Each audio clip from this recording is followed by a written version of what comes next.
Welcome to Emotional Sobriety. Welcome to Emotional Sobriety, the next step in recovery. How's it going, Tom? Good morning. I haven't talked all morning. Now I'm realizing I have a kind of a scratchy voice. It kind of adds to your Sexy? vibe. That kind of, Sexy. I think it's sexy. More of like a Clint Eastwood scratchy than a Scarlett Johansson Oh, scratchy. that's good. That's a different thing. Talking to ourselves is a part of our being healthy. It's okay if you talk to yourself just so you don't answer back.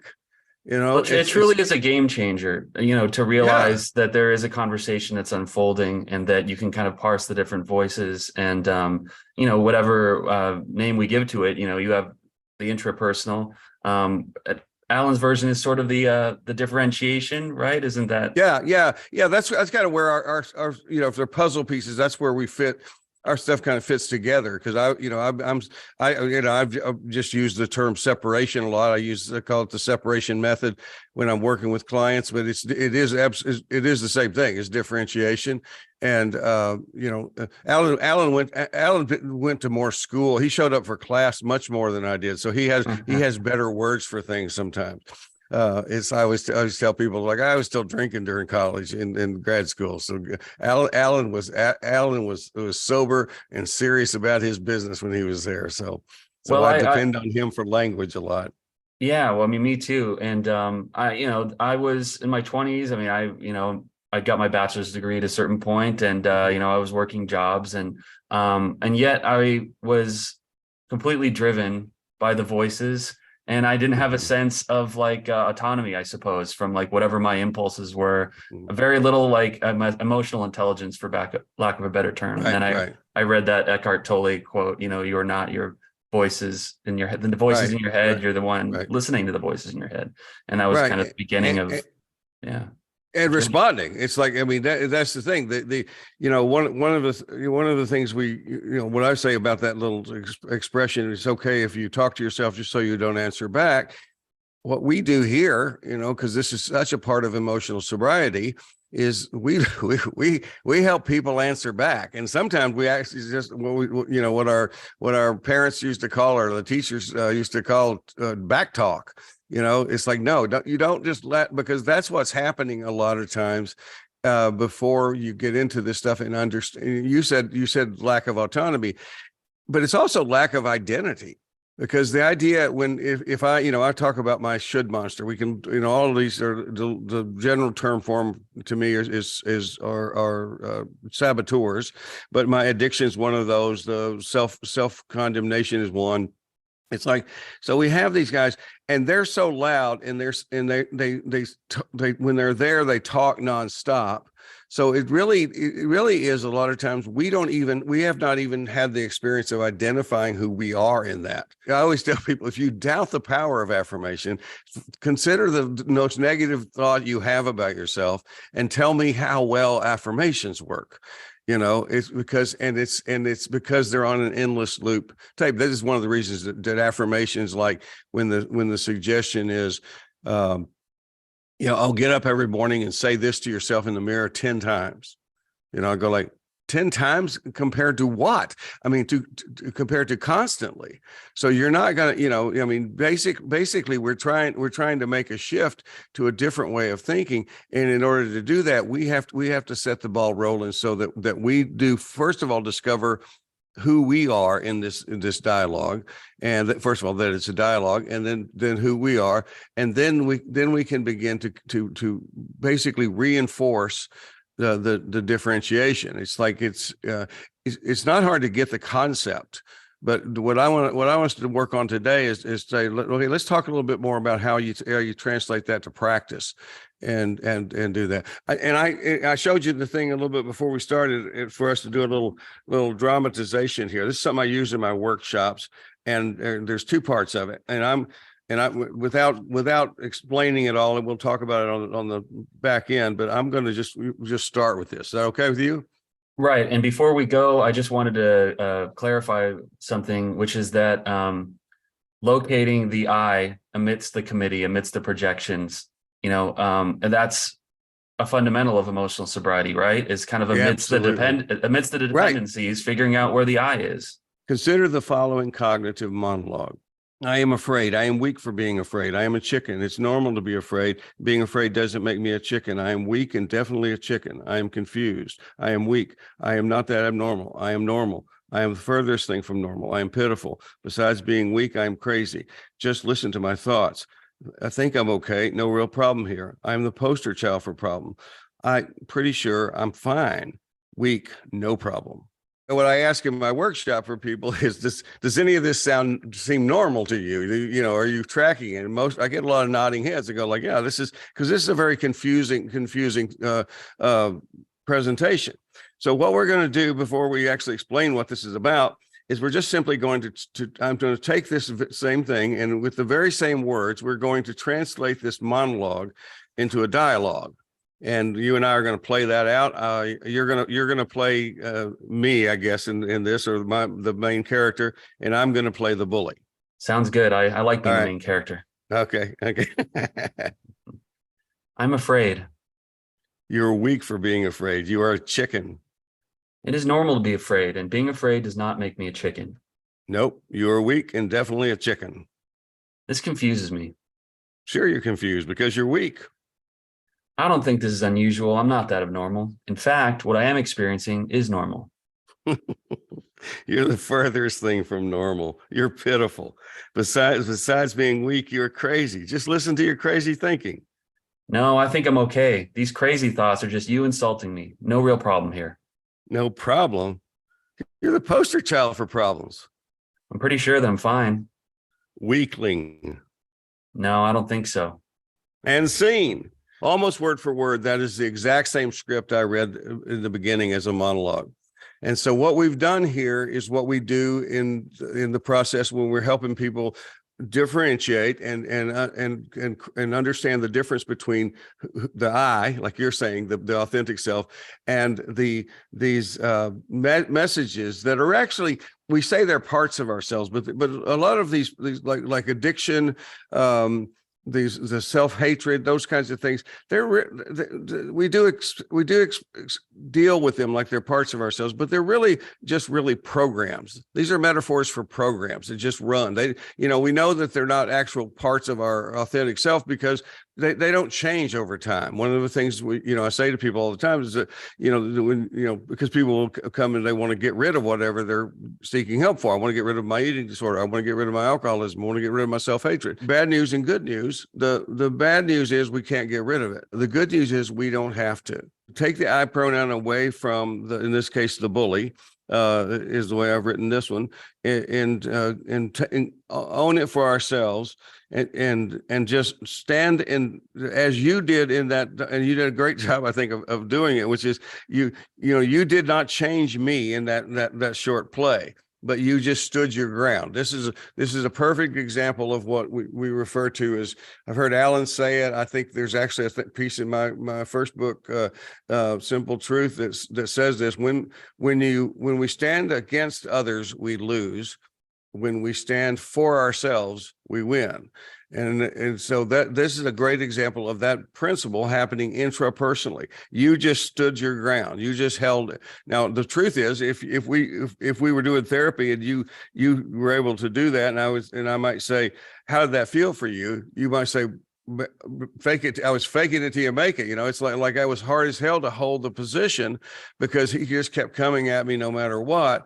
But what I will ask people is, but is that characteristic of what this is? Because basically, and I think this is an important part. I've been dealing with one client who's discovering this right now, is a little bit of darker before the dawn, because when we start to differentiate and we're able to feel who we are and be able to stand up and to this and stand up for ourselves, it's like the culprits, they may fade away just for a short time, but it's almost like they go away, reinforce their techniques, and come back. And so what I want people to know is as weird as it might sound to somebody who's not been into some of this experience so far, is these guys do not go quietly into the night.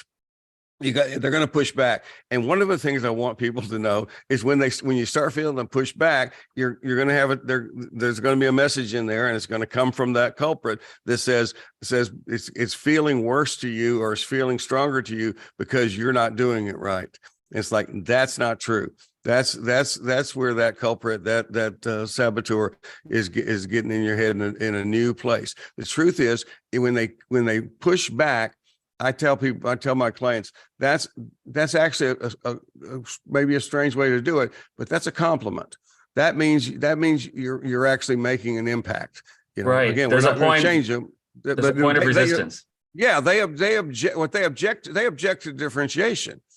They want that I pronoun. They want to just possess us, and what we do is we take possession and turn it into relationship.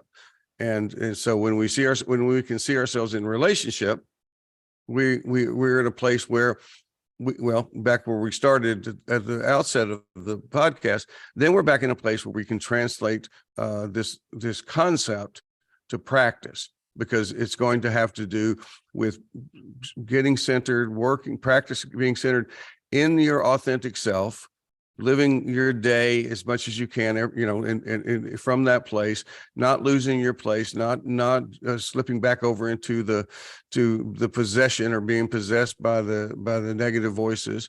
And it takes time. You go back and forth for a while, but it's like as we practice that every single day, like anything else, like practicing the piano, it's like you're going to get better at it. Yeah, a couple of things that emerged for me is, standing our ground and looking at kind of like the principle of emotional sobriety as that essentially, right? Which is that the validation that we seek from others, or the points of resistance that we meet with the voices of our own head. We're trying to, first locate that authentic self, and then try to, through behavior, just try to hold on to that.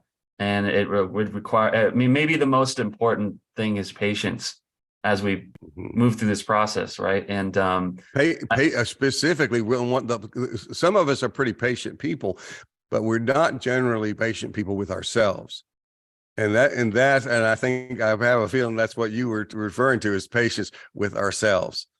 Yeah, well, I mean, as far as you mentioned a client who where things are going to get darker before the dawn comes, and there were a few days of work that I had this week where my mind was just like a nest of racing arguments between the different voices of the committee. And I had to just kind of wait it out. Like, I did not feel like I was in a place. I was in a place where I was standing my ground very effectively, or that I was doing a good job of finding the me in the middle of all of the naysayers. But but I guess what one benefit that I do have from doing this work and kind of being at least being aware of this stuff and kind of trying to engage with it fairly regularly, even if I'm not doing the best job of it, is that as that I'm aware it's a process. I'm not expecting for the light switch to flip on and then all of a sudden everything changes. There's a lot of waiting it out, and and I at least recognize, I think, when some kind of destructive inner voices come up, that they are projections. Maybe I believe them about 65% on a bad day, but it used to be 100%. So that's progress, right? Right, and that's that 40% is the authentic self taking root. It's and because we're not and this is important, I think, we're not creating the authentic self. We're discovering it. We're helping you feel that because your authentic self is very much a part. It's also multiple in nature, but it's very much a part of the you that has been feeling.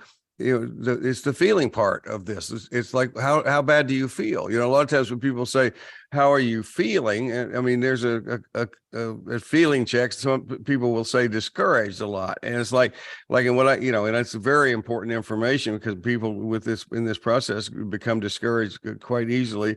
And, what I know is discouragement is the path that leads to hopelessness. So if I'm your saboteur, if I'm there to take you down, that's the most important thing I'm working on. I'm trying to discourage you, but I also let people know that discouragement itself is not a feeling. It's kind of a conglomeration of things, but it's a condition. It's a feeling. It's a feeling, but it's also a thought process that where we're buying into the idea that things that we need or things that we want to be able to do are not possible. So that the idea, the motivation checklist thing that I have is the first three motivation ingredients are dissatisfaction, which, most of us have plenty of that. And the second one is desire to change, which seems like it would be a natural thing. But as alcohol and drug addicts, you and I know that we've had plenty of dissatisfaction and not enough desire to change in the years leading up to our recovery. And so, but when you have that desire to change, then the third part is willingness to, no, it's not willingness. It's belief that it's possible. And so if I'm your saboteur, if I'm your version of my should monster, then what I'm going to try to do is I'm going to convince you that you're unique. This is that negative arrogance we often talk about. You're unique. Other people may be able to do this recovery thing, but not you. Mm-hmm. And there's almost this intimate connection that most of these saboteurs have, which is sort of like, look, Patrick, you and I know that you're not going to be able to pull this off, and think about that. It's a great sales technique. If you go to sales training, you'll learn that. It's like you bring that person into your assumption, and it's almost like we're buddy. It's like you and I both know, and so we're sitting there going, you're sitting there. It's easy to go like, oh yeah, good point. It's like, it's so the discouragement is there, and that's where very often we need to come back in and basically reestablish the differentiation, because as you said at the outset, because finding our way to set our feet down solidly, plant roots in the ground, and be that authentic self is where the recovery comes from.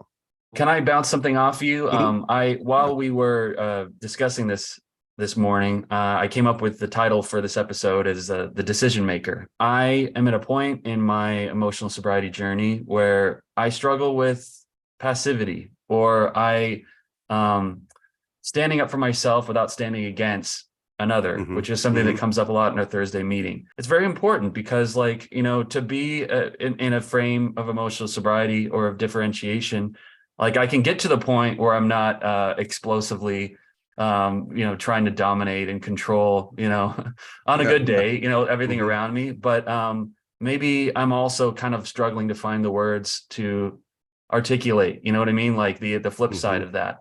And I think that's another part of, the authentic self is like, you find him. Well, how do you give him voice? It's a little bit like an atrophied muscle, that it's there. It has all the potential. It's completely, that authentic self is ready to go, but we haven't been using it. We didn't, we haven't even necessarily known it was there. And we need to start doing that. One of the things, because one of the things I would say is this is a place where we bring something into action, is I think, and even if you're not naturally a journaler or a writer, I really do encourage people to do some writing on the front end of this stuff, because it really does help. And I'm sure there's exceptions to that rule, but there are a lot of people who say, oh, I don't like to do that. I don't want to do that. Go like, well, give it a try for a little while. We're not trying to turn everybody into a writer. But you need to begin to do exactly what you said. You need to be the author of your own script here. So a lot of times it just starts, because I have people write down the messages from these negative folks all the time in their head.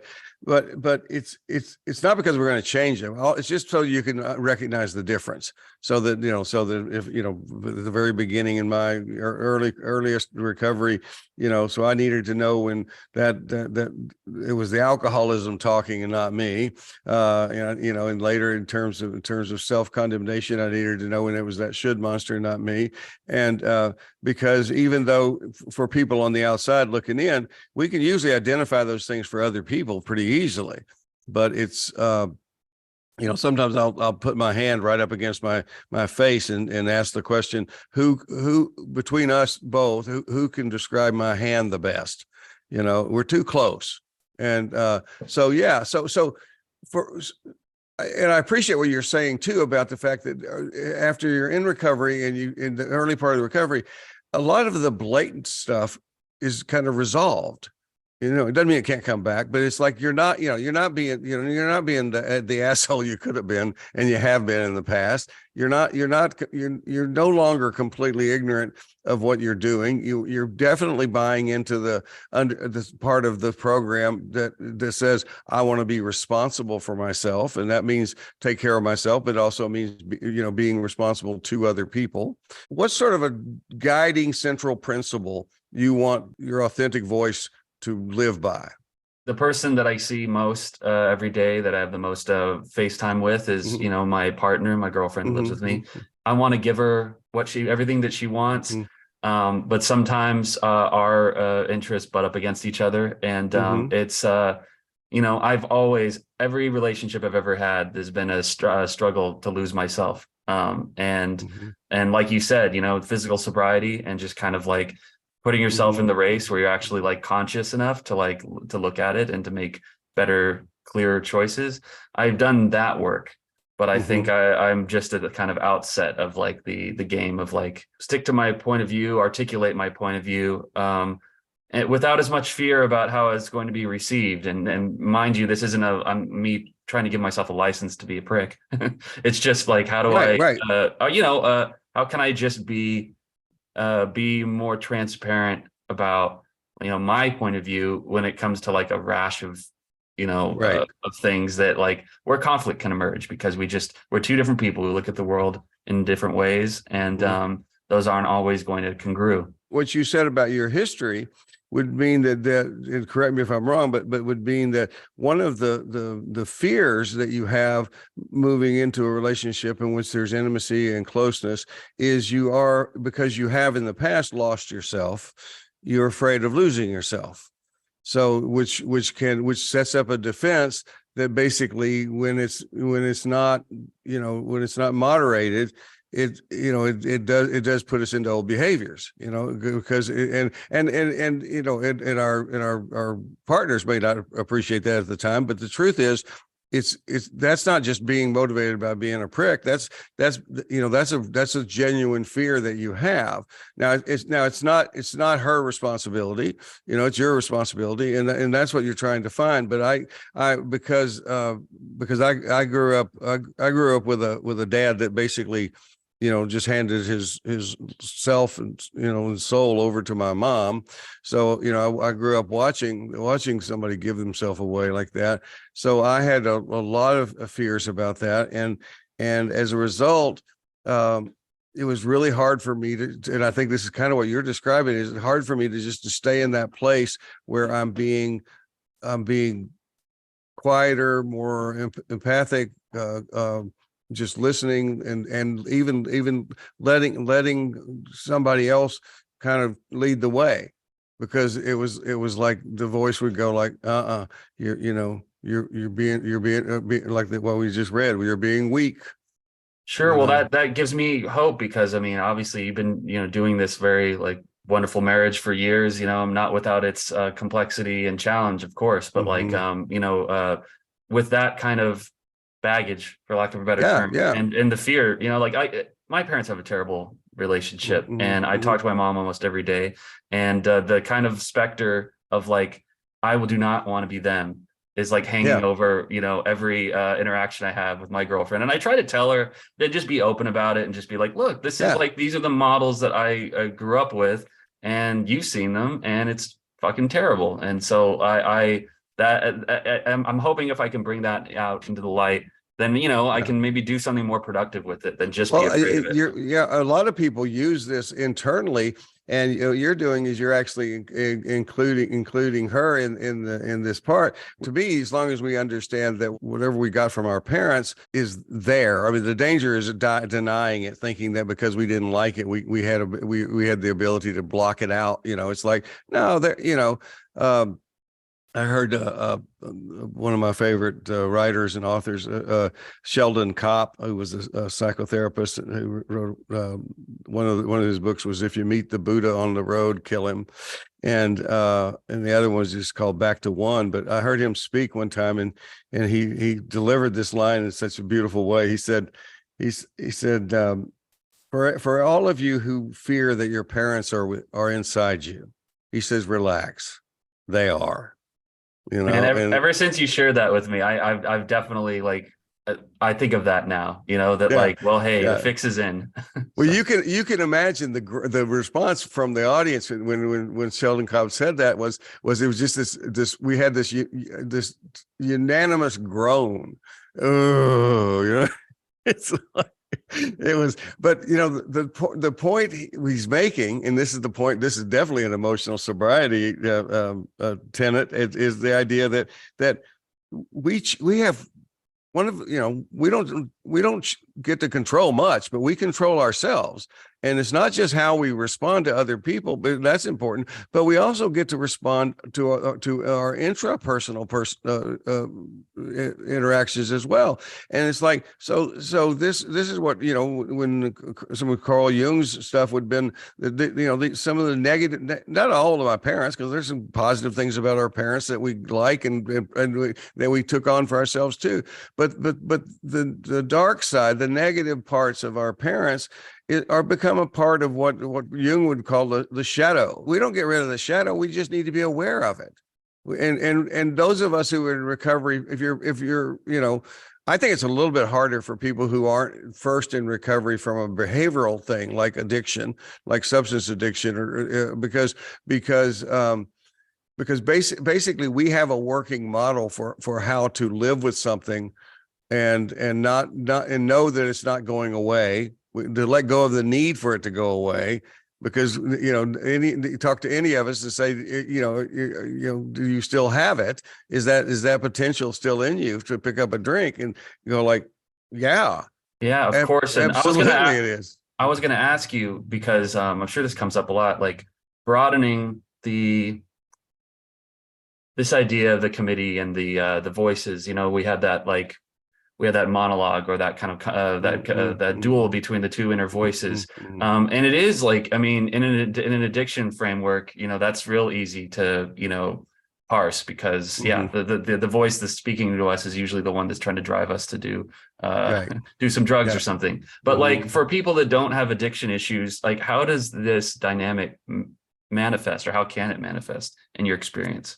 Well, I think when I'm thinking about the Bill Wilson letter that we read at the part of it we read at the beginning of our Thursday night group, and what he talks about is beneath any distress we have, we're that ultimately his problem was dependence.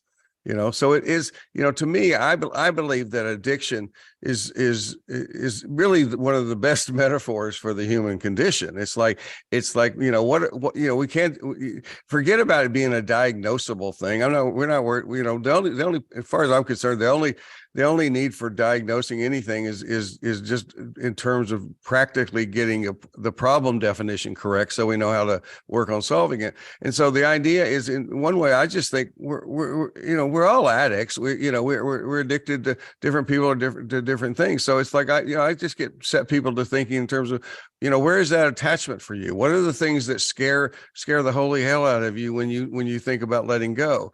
A lot of times it's control stuff, and people will think, I think it's an important distinction, because a lot of times when people hear about, we say, control addiction, we mistakenly think somebody's accusing us of being a power addict, and it's like it's a totally different thing.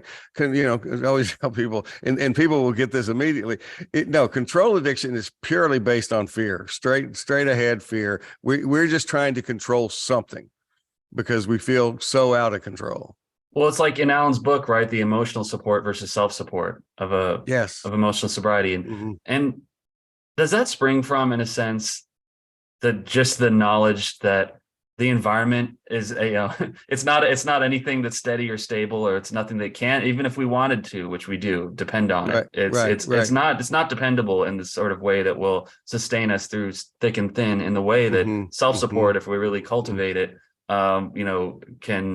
it can get us out of anything, Yeah. near anything. Yeah. We can survive anything if we have a strong if we're steadily moored in ourselves. And if we, as we do this work, if as we build confidence in that coming from our authentic self, it's like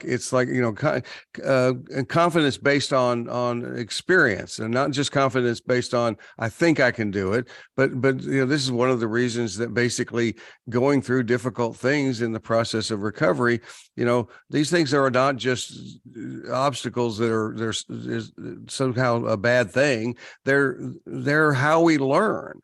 It's like life. Life is one problem to solve after another. One of the things I point out to people a lot is that one solution becomes the next problem. Well, So yeah, I'd like go to ahead. give a shout out just before we wrap up, and off of what you just said about the learning opportunities inherent in challenges. Mm-hmm. Our guy Roger Andes, Mm-hmm. we just saw him at the Thursday night meeting, and we're trying to get him to come on as a guest for this week, but he's been struggling with migraines. And while I was editing the video on Thursday, I could just see, the pain in his face, as he but he foregrounded that, and before the beginning of the workshop about emotional sobriety. And, and I think he was doing like an expert job. It may not have felt like that in his mind at the time of, holding on to himself and of weathering the storm. And I absolutely believe it was his emotional sobriety that was kind of like feeding him and allowed him to be able to give such a wonderful workshop as he always does, even though because a migraine's not like a normal headache. It's like somebody like smashing your head with a sledgehammer. And so, yeah, I don't know if you felt that when you were out doing it with him, but that's beautiful. No, I think I came in late to the group, so I didn't hear what he said on the front end. But I have talked to him about those headaches in the past. I know I'm every time I talk to somebody who has any amount of migraine headaches, especially when some that just won't go away, they become one of my instant role models, because people who have chronic pain, because that's what we're dealing with at an emotional level. I'm not saying there's all different pain, but it's like it's still, the challenge is the same. How can I keep showing up in spite of the fact that I am struggling and I'm in pain? And that's part of how we let go of the perfectionism. We're not supposed to be perfect. Well, you know what? There was a recurring theme. I talked to my girlfriend who's also in recovery. And for me to believe in emotional sobriety, or for me to continue doing this, like I must believe that mind over matter. I must believe in mind over matter, or that there's some inner resources that can be marshaled to overcome the things that happen.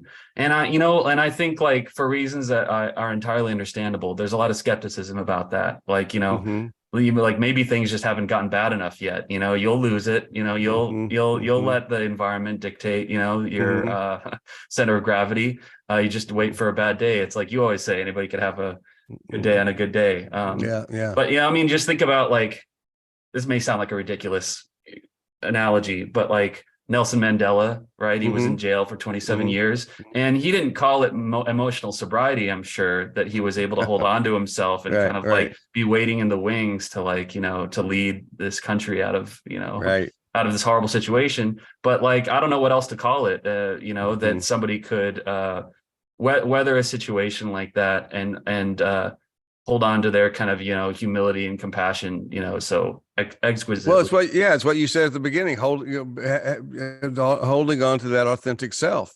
I mean, he remained that authentic self, and he didn't use terms like we use in terms of the psychotherapy, but that's yeah, what it is, though, right? That's what it is. If you read what he writes, I mean, he's absolutely going to tell you in the things that he writes is that he's far from perfect, and he had those other parts that all of us would have to fight back and do the things that anybody would have, but he stayed in charge. Ultimately, self-respect is more important than happy, and I'm a fan of happy. I love happy. It's good. I like to have fun, but the idea is the measure is not whether or not somebody gets past whatever they're struggling with. It's, are they able to continue to stand up and hold on to themselves? And those are if you think about it, those are the people we admire. It was such a pleasure doing this with you today, Tom. And next week, Allen will not be returning, full disclosure, but we do have Brian Lutz joining us, and he's a former guest and therapist and fixture at the Thursday Emotional Sobriety Workshop group. And so we're going to talk about self-esteem, emotional sobriety, all the good stuff. And he is hilarious. And he's super ripped. Our favorite things. Yeah, he is. He is. I would not arm wrestle with Brian. No, I'm working on it, but it'll take some time. I'm on the back end of this. I'm not going to try. You're nonpartisan. You guys can do that. So yeah, absolutely. So yeah, I enjoyed it. All right, take care. Okay, peace. Tend your life, tend your myth. Cultivate your narrative with whomever you're with. Then with glass in hand and children on one knee, bring some stories, bring your stories back to me. It ain't a crime to be a human. Never be ashamed to be yourself. Rest assured that whatever you're doing will entertain me like nobody else. So here's to us, my old friends, until it's time to drink the wine and break the bread again. With glass in hand and children on one knee, bring some stories, bring your stories back to me.